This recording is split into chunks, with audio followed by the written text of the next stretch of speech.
halkan waa xulashada wararka daawadayaal kulanti wacan wanaagsan meel kasta aad joogtaan wararka maanta saaxiibayaalkooda ugu waaweyn ilaa duraalka naqdaad ku daawan doontaan waxaa ka mid noqon doona Uhuru Kenyatta oo dalab muhiim ah siiyay madaxweyne Farmaajo kadib warqadii digniinta ah ee shalay loo diray hadal ka soo baxay Uhuru Kenyatta ayaan warbixin badan kaga hayaa laba arin ayaa ku qasbaysa in Axmed Madoobe markan uu xafiiska baneeyo iyo arin xasaasi oo ka soo kortay xaaladda Jubbaland Mareykanka waxa uu ku biiri baadigoobka lagu jiray in la soo xiro wasiir jaran iyo qorshe ka soconaya Mandera sarkaal ka tirsan ilaalada madaxweyne Farmaajo oo la xiriiriyay kamid ahaanshaha Al-Shabaab oo xabsiga la dhigay dil fool xun oo saaka ka dhacay Muqdisho iyo darbal mooto bajaajla ah oo markay lagu dilay caasimadda faahfaahin ku saabsan qarax xoogan oo saaka ka dhacay Muqdisho iyo waliba mas'uuliyiin ay wax ku noqdeen madaxweyne qoorqoor waxa uu bilaabay durba qaabilista xubnaha mucaaradka ku ay kulamo dhusmareeb ka soconaya ciidamo iyo gaadiid dagaal oo ku sii qulqulaya beled xaabo iyo xaalad cabsi oo halkaasi ka jirta qodobadaasi kuba kale oo ku saabsan muxuu yahay mooshinka ay baarlamaanka Turkiga oo ay ka hadlayaan oo ku saabsan arinta Soomaaliya kamid noqo saaxiibada sida joogtada ugu xiran channelkeena subscribe gambaleel kara taabo si ay kugu soo dhacaan macluumaadada iyo waliba wararka gaarka halkan aan soo gelino aan ku hormaro wararka saaka magaalada Muqdisho naga soo gaaraya magaalada Muqdisho saaka waxa ka dhacay qarax ay wax ku noqdeen dad rayida warar dheeraad ayaa ka soo baxaya magaalada Muqdisho saaka qarax ka dhacay kaas oo mid xoogan inta badan laga maqlay xaafadaha kamid magaalada Muqdisho qaraxan waxa uu ka dhacay kasoo horjeedka carwadii hore taleex degmada Hodan waxaanu haleelay mid kamid ah gaadiidka yaryarka qaraxa ayaa warar kala duwan ay ka soo baxeen waxaana sheegay inuu ahaa miinada dhulka lagu aaso oo meelaha fog laga hago halka wararka qaar ay sheegayeen in gaariga socdayba qaraxa lagu xiray gaariga qarxay waxa la sheegay inuu lahaa xildhibaan ka tirsan baarlamaanka federaalka Soomaaliya inkastoo aan wali aan helin magaca xildhibaankaasi sidoo kale goobjoogyaal waxay noo sheegeen in ay dhawaaqa waa qarax markay maqleen kadib ay banaan ku soo bixin ay arkeen burburka gaariga iyo sidoo kale hal qof oo waxyeelo soo gaartay kaas oo la tilmaamay in qaab dhaawacaan halkaas looga qaaday ma jirto dad kale oo shacab ay wax ku noqdeen ciidamada booliiska Soomaaliya oo tagay goobta qaraxu ka dhacay bilaabay baaritaan ay ku sameeyeen ogaanshaha qaraxan iyo cid ka dambeysay mana jirto ilaa hadda wax natiijo oo ka soo naascadaaday oo ku saabsan howlgalka isla wararka maxalla xiriir magaalada Muqdisho ee ku jira intaan ka bixin dil fool xun ayaa saaka ka dhacay magaalada Muqdisho darawal mooto bajaajla ah ayaa markale lagu toogtay caasimadda wararkan keelina magaalada Muqdisho ayaa sheegay gaar ahaan xaafadda Balaasiga degmada Hodan in koox hubeysan halkaas ay ku dileen darawal mooto bajaajla rag hubeysan oo ku labisnaa dariiska ciidanka dawladda ayaa la sheegay in saaka xaafadda Balaasi degmada Hodan ee Muqdisho ay ku dileen wiil mooto bajaajla ayagoo la sheegay in kooxda dilka geysatayna ay mobilkii ka qaateen marxuumka ay dileen deetar ay baxsadeen dadka deegaanka qaarkood la hadlay idaacadda waxa ay sheegeen in kooxda dilka geysatay ay ahayn dablay hubeysan aan la aqoonin cid ay ka tirsan yihiin kooxda dilka geysatay waxa la sheegay inay baxsadeen meydkan halkaas ay ka soo qaadeen ciidanka booliiska oo tagay oo baaritaano aan natiijo badan ka soo bixin ka sameeyay mana jirto ilaa hadda wax waraa ka soo baxay dhanka booliiska ku saabsan arimahan waa hagaag qodobada kale ee wararkeena ku jira Uhuru Kenyatta dalab muhiim ayuu siiyay madaxweyne Farmaajo kadib warqadii digniinta ah loo diray madaxweynaha Kenya Uhuru Kenyatta ayaa sheegay in koox argagixis ah ay sameysay xasilooni darrida gobolka asagoo ka hadlayay warqadii ka soo baxday shalay dawladda Soomaaliya ayuu sheegay in mar walba ay muhiim tahay in wada shaqeyn ay la yeeshaan dawladda federaalka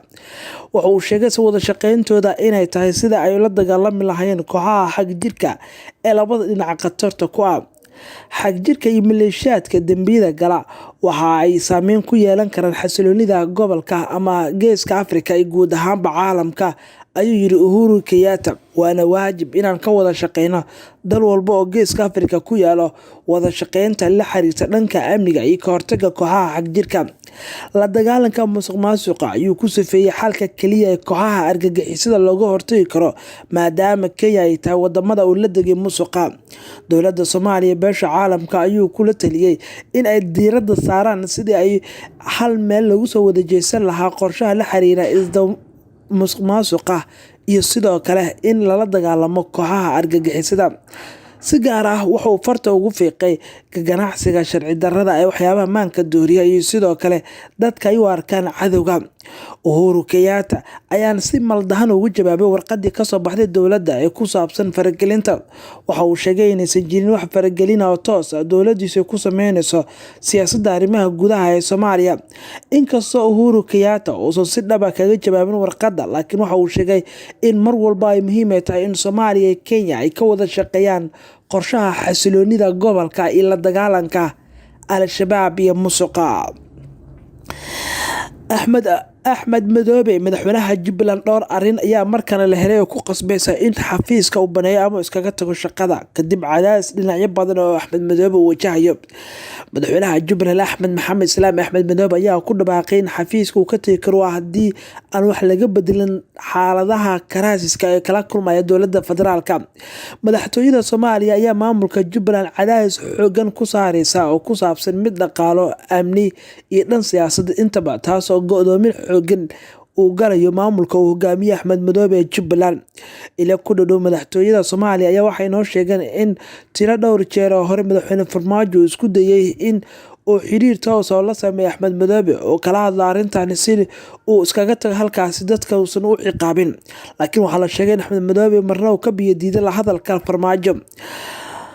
kadib dib u doorashadii sanadkii hore ka dhacday magaalada Kismaayo ee lagu doortay madaxweynaha Jubbaland Axmed Maxamed Islaam Axmed Madoobe kaasi oo badiyay natiijadii ka soo baxday dowladda federaalka ay diiday inay aqbasho, ayaa markaas wixii ka dambeeyay Axmed Madoobe wuxuu la kulmayay cadaadis xoogan oo kaga imaanaya dowladda federaalka. waxaana la sheegay dhanka kale xitaa inaysan beesha caalamka weli ku qarxin natiijadii doorasho aysan Axmed Madoobe u aqoonsan madaxweynaha Jubbaland. Madaxweynaha Jubbaland Axmed Maxamed Islaam Axmed Madoobe ayaa maalmihii dambe magaalada Nairobi kulmo kula qaadanaya wakiilada beesha caalamka, wuxuuna u sheegay jiritaanka caqabado badan oo wajahaya maamulkiisa kaasoo ku aadan go'doomin ay gelisay dowladda federaalka Soomaaliya, cadaadis dhanka amniga, dhaqaalaha iyo weliba dhinacyo badan oo kaga tabanaya dowladda. Wasaaradda arrimaha gudaha Soomaaliya ayaa sharci darro ku tilmaamtay natiijadii doorasho ka dhacday Kismaayo, taasoo markaa lagu doortay Axmed Maxamed Islaam Axmed Madoobe oo muddo 7 sano ah xukumayay maamulkaasi. Axmed Madoobe ayaa hadda u arkay in caqabada ugu weyn uu wajahaya qayb ka tahay cadaadiska kaga imaanaya dowladda federaalka Soomaaliya, isagoo beesha caalamka u sheegaya marxaladda uu maamulkiisa ku jiro wuxuuna u baahan yahay in laga taageero dhinacyada amniga iyo dhaqaalaha mar haddii dowladda federaalka uu sheegay inuu ka waayay dhaqaalihii bil walba ay ka heli jireen. isla Jubbaland wararkeeda intaan ka bixin ee xog uu helay channelkina xulashada ayaa waxaan ku ogaanay in Mareykanka ku biiri baadi goobka lagu jiro sidii loo soo xiri lahaa wasiirka amniga Jubbaland ee hadda maqan. Dowladda federaalka Soomaaliya taliska ciidanka Mareykanka qaaradda Afrika ee Africom ayaa ka wada hadlay sidii loo soo qaban lahaa wasiirka amniga Jubbaland oo hadda ku dhumaaleysanaya qaybo kamid ah gobolka waqooyi bari ee Kenya. Taliyaha ciidanka xoogga dalka General Odwaa Yusuf Raag ayaa qadka telefoonka kula hadlay Trama Wilter oo taliyaha ciidanka Mareykanka Africom kaas oo kala hadlay sidii dowladda federaalka Soomaaliya loogu gacan siin lahaa soo gacan gelinta dambiile wasiir jaran kaas oo ka baxsaday xabsi ku yaala dowladda kuna dhumaaleysanaya waqooyi bari ee Kenya. Sidaan xogta ku helnay General Odwaa ayaa telefoonka kula hadlay Thomas wuxuuna sheegay in muhiimadda koowaad ay tahay soo qabashada wasiirka si loo mariyo cadaaladda waxna lagu weydiiyo tacadiyada iyo dhibka uu ka geystay gobolkaasi Gadood. Sidoo kale waxa uu sheegay in hay'adaha xuquuqda aadanaha ay hadda dalbanayaan in gacanta lagu soo dhigo. Dowladda federaalka ayaa kalsii horeysay waxa ay shaacisay in wasiir jaran uu ka baxsaday xabsi ku xirnaa magaalada Muqdisho, balse dowladdu ay sheegtay in lagu raad joogo. ugu dambeysay jaran ayaa gaaray baled xaabo halkaas iskaga baxay wuxuuna u gudbay Mandheera oo ku dhumaaleysanayo. Sidoo kale booliiska Soomaaliya ayaa jaray warqad lagu soo qabanayo wasiir jaran kaasoo loo diray booliiska caalamiga Interpol in gacan ay ka siiso. Dhanka kale dowladda federaalka Soomaaliya ayaa dadaal badan ku bixinaysa soo qabashada arintani ayadoo dowladda Kenya ku eedeysay in aysan daacad ka ahayn soo qabashada wasiir jaran ay gacan siinayso. waaga qaybaha dambe wararkeena ayaan soo gaarnay. Sarkaal sare oo ka tirsan ilaalada madaxweyne Farmaajo waxaa lagu helay in xiriir toos ah leeyahay ururka Al-Shabaab oo la shaqeynaya. Warar hoose oo aan helin ayaa sheegaya in ciidamada ilaalada madaxtooyada Soomaaliya ay heleen sarkaal kamid ah xubnaha sida gaar ku ilaaliya madaxweynaha kaas oo loogu shakiyay in xiriir dhow la leeyahay ururka Al-Shabaab. Sarkaalkan magaciisa aan la shaacin ayaa waxaa lagu xiray xabsiga ciidamada nabad sugidda ay ku leedahay gudaha madaxtooyada, waxaana hadda halkaasi su'aalo lagu weydiinayaa eedeysanahan la xiriira kiiska loogu shakiyay.